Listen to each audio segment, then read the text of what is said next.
Hello दोस्तों, welcome to my channel Mister Classes. तो कैसे हैं आप सभी लोग? आशा करता हूँ आप सभी लोग मस्त व्यस्त और स्वस्थ होंगे। तो जैसा कि आप लोगों को भी पता होगा, डीडीयू गोरखपुर यूनिवर्सिटी का जो आप लोगों का 31 जनवरी को एग्ज़ाम है और आज है आप लोगों का 30 जनवरी। तो जो भी आपके भाई दोस्त तक होंगे, अगर उन लोगों को नहीं पता होगा तो एक बार ज़रूर उन लोगों को बता दीजिए कि कल एग्ज़ाम है और कल आप लोगों का 1 बजे से ही स्टार्ट होगा, ठीक है? तो आज हम लोग बात करेंगे बीएड थर्ड सेमेस्टर का, जो आप लोगों का कल पेपर कोड 110 का पेपर है। ठीक है? तो उसके बारे में हम लोग बात करेंगे। मॉडल पेपर मैं आप लोगों को बता देता हूँ कि किस टाइप से क्या-क्या आप लोगों को पढ़ के जाना है, ठीक है? तो लास्ट तक बने रहिए वीडियो में। तो चलिए हम लोग शुरुआत कर लेते हैं और दिखा देता हूँ मैं आप लोगों को कौन-कौन से क्वेश्चन आपके एग्ज़ाम में पूछे जा सकते हैं। तो चलिए हम लोग यूनिट वाइज़ करके देखेंगे, ठीक है? तो सबसे पहले जो है आप पहले यूनिट में क्या-क्या पढ़ सकते हैं। तो इसमें आप लोग देखेंगे, दिया हुआ है कि शिक्षण की अवधारणा, सिद्धांत एवं चुनौतियाँ। तो आप लोगों को जो पहली यूनिट है इसमें सिर्फ ज़्यादा कुछ नहीं पढ़ना है, ठीक है? इसमें आप लोग क्या करेंगे, और मैं आप लोगों को अभी लास्ट में जो है कुछ क्वेश्चन भी दिखाऊंगा, जो आप लोग देख लीजिएगा, उसको तैयार कर लीजिएगा। और कुछ तो ऐसे इंपॉर्टेंट क्वेश्चन हैं जो आपके 100% आएंगे तो आएंगे ही, ठीक है? तो यहाँ पे अपना जो है शिक्षण की जो है शिक्षण का जो है अर्थ और परिभाषा देख लीजिएगा आप लोग। और मैं आप लोगों को बता देता हूँ कि शिक्षण की जो है क्या क्या चुनौतियाँ हो सकती हैं, इसको आप लोग देख लीजिएगा। जैसे कि आप लोग जो है शिक्षण की विशेषता में आपका अच्छा शिक्षण दया व सहानुभूति पूर्ण होता है, अच्छा शिक्षण सहयोगी होता है। इस प्रकार आप लोग जो है अपना हेडिंग में डाल के जो है लिख सकते हैं, ठीक है? और भी बहुत सारे, अच्छा शिक्षण प्रगतिशील होता है, अच्छा शिक्षण कठिनाइयों को निदान करता है, अच्छा शिक्षण उपचारपूर्ण होता है, ठीक है? इस प्रकार आप लोग जो है शिक्षण की विशेषताओं में आप लोग लिख सकते हैं। तो शिक्षण की विशेषताएं आप लोग देख लीजिएगा और शिक्षण का अर्थ परिभाषा देख लीजिएगा, ठीक है? पहली यूनिट से आप लोग इतना ही देखिएगा। और चुनौती हो गई, और मैं आप लोगों को अगली यूनिट में बता देता हूँ। और इसमें एक चीज़ और देख लीजिएगा, जो आपका शिक्षण का सिद्धांत, ठीक है? आपका इसी यूनिट में शिक्षण का सिद्धांत देख लीजिएगा।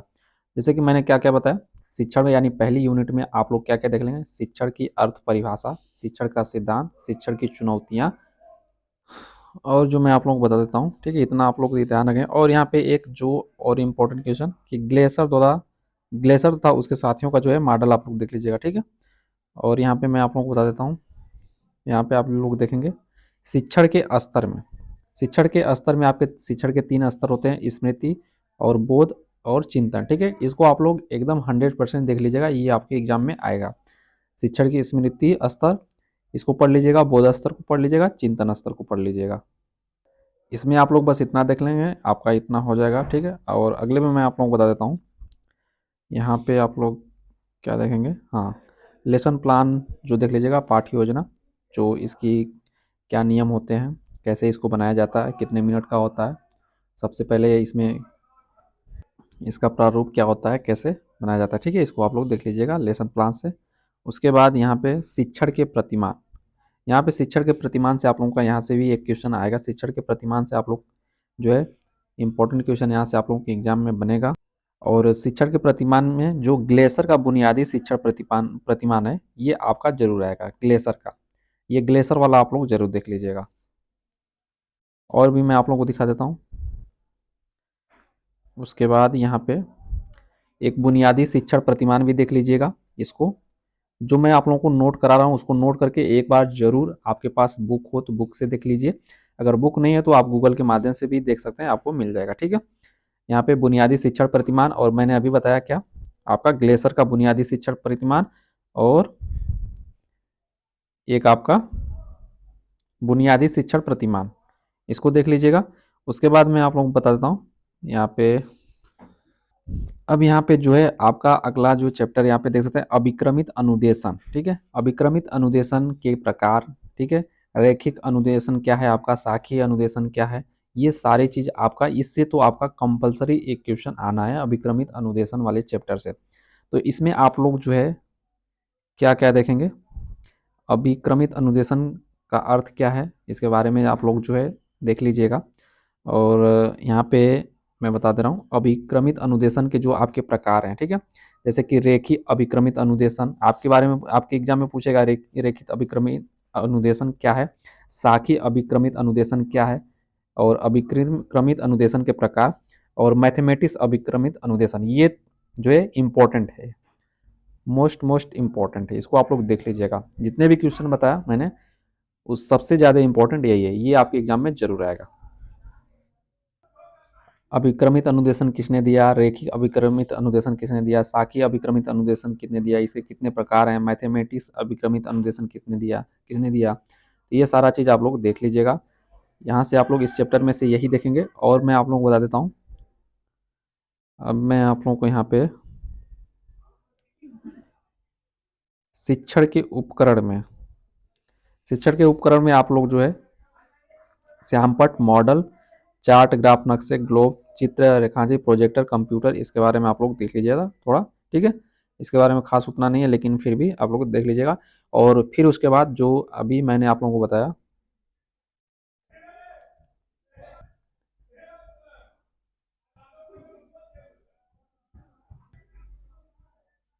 जिस प्रकार आपका अभिक्रमित अनुदेशन और शाखीय मैथमेटिक्स आपके इम्पोर्टेंट है, उसी प्रकार आपका फ्लैंडर्स के जो है अंतःक्रिया विश्लेषण प्रतिमान भी आपका इम्पोर्टेंट है। यहाँ पे फ्लैंडर्स के नियम के बारे में एक बार जरूर आपके एग्जाम में पूछा जाएगा। फ्लैंडर्स के 10 श्रेणीय वर्गों का विश्लेषण, ये भी आप लोग देख लीजिएगा।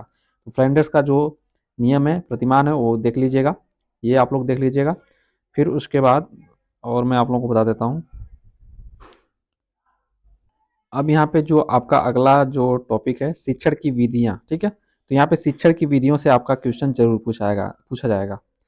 तो यहाँ पे आपका शिक्षण की विधियाँ जो है आप लोग देख लेना, जैसे कि मस्तिष्क उद्वेलन विधि, संवाद विधि, सहभागी विधि, प्रोजेक्ट विधि, किसने दिया, ठीक है। और इसकी विशेषता क्या है, ये आप लोग देख लीजिएगा। समस्या समाधान विधि और जो आपका टीम टीचिंग यानी दल शिक्षण, ये आप लोग देख लीजिएगा। यहाँ से आपका इसमें से आपका जरूर क्वेश्चन पूछा जाएगा शिक्षण विधियों में से। अगला देख लेते हैं। अगला जो आपका और कोई इम्पोर्टेंट मैं आप लोगों को बता देता हूँ, जो आपके एग्जाम में आएगा ही, मैं आप लोगों को वही बता रहा हूँ। और यहाँ पे देख लेते हैं हम लोग। अब यहाँ पे जो है दूरवर्ती शिक्षा के बारे में आप लोग देख लीजिएगा, ठीक है। दूरवर्ती शिक्षा क्या है, इसमें आप लोग थोड़ा देख लेंगे दूरवर्ती शिक्षा क्या है और इसकी क्या विशेषताएं हैं और कब प्रारंभ हुआ, ठीक है। इसको आप लोग देख लेंगे, हो जाएगा इतने में।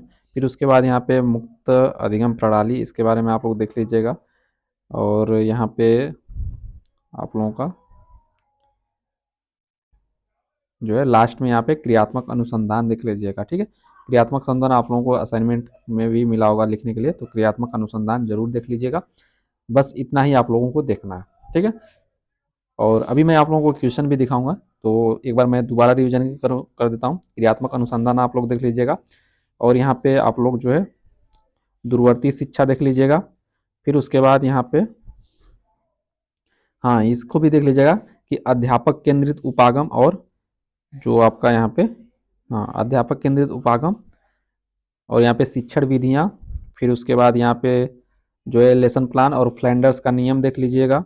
उसके बाद यहाँ पे फ्लैंडर्स का नियम हो गया। फिर उसके बाद अभिक्रमित अनुदेशन के प्रकार कौन कौन सी उसकी शाखा है, इसको देख लीजिएगा। अभी आपका एग्जाम में पूछा जाएगा कि अभिक्रमित अनुदेशन में जो आपके प्रकार हैं, जैसे कि रेखित अभिक्रमित अनुदेशन, शाखीय या और मैथमेटिक्स जो दिया है, इसमें आपका अंतर पूछ देगा कि अंतर बताइए। फिर उसके बाद यहाँ पे लेसन प्लान को मैंने बता दिया। फिर शिक्षण का प्रतिमान से आपका क्वेश्चन पूछा जाएगा। फिर शिक्षण के स्तर जो आपका इससे क्वेश्चन आएगा ही। और जो आपका ग्लेसर के नियम के बारे में आप लोग देख लीजिएगा, ये मैंने बताया ही। और शिक्षण की परिभाषा, अर्थ, चुनौतियाँ क्या क्या हैं, इसके बारे में देख लीजिएगा। इतना ही आपके लिए काफ़ी रहने वाला है, ठीक है। उसके बाद यहाँ पे क्वेश्चन में आप लोगों को बता दूँ, जैसे कि क्वेश्चन यहाँ पे देख सकते हैं कि आपका जो है शिक्षण सूत्र, संप्रेषण की विशेषता, सूक्ष्म शिक्षण, मस्तिष्क उद्वेलना। फिर उसके बाद ऐतिहासिक खोज विधि, जो आपकी शिक्षण विधियाँ हैं, इसके बारे में आप लोगों का जो है दो जो 3-3 नंबर के क्वेश्चन में आपका एग्जाम में पूछ दिया जाएगा, ठीक है। फिर उसके बाद यहाँ पे प्रदर्शन विधि, दूरस्थ विधि, इंटरनेट, ठीक है, इसके बारे में आप लोगों को लिखने के लिए बोल दिया जाएगा। फिर यहाँ पे देख सकते हैं कि शिक्षण के बोध स्तर को विस्तृत विवेचना कीजिए, अथवा शिक्षण के घटक एवं उसके कार्यों को संक्षेप में वर्णन कीजिए। और यहाँ पे देख सकते हैं प्रभावी संप्रेषण के प्रमुख कारकों का विस्तार पूर्वक वर्णन कीजिए। फिर ग्लेसर का बुनियादी शिक्षण प्रतिमान। तो ये ऐसे क्वेश्चन आपके एग्जाम में आ जाएगा, ठीक है। और यहाँ पे हो गया। फिर उसके बाद यहाँ पे देख सकते हैं कि अभिक्रमित अनुदेशन की उपयोगिता को स्पष्ट कीजिए, रेखीय एवं शाखीय अभिक्रमण में अंतर स्पष्ट कीजिए। ऐसे ही क्वेश्चन आएगा आपके एग्जाम में।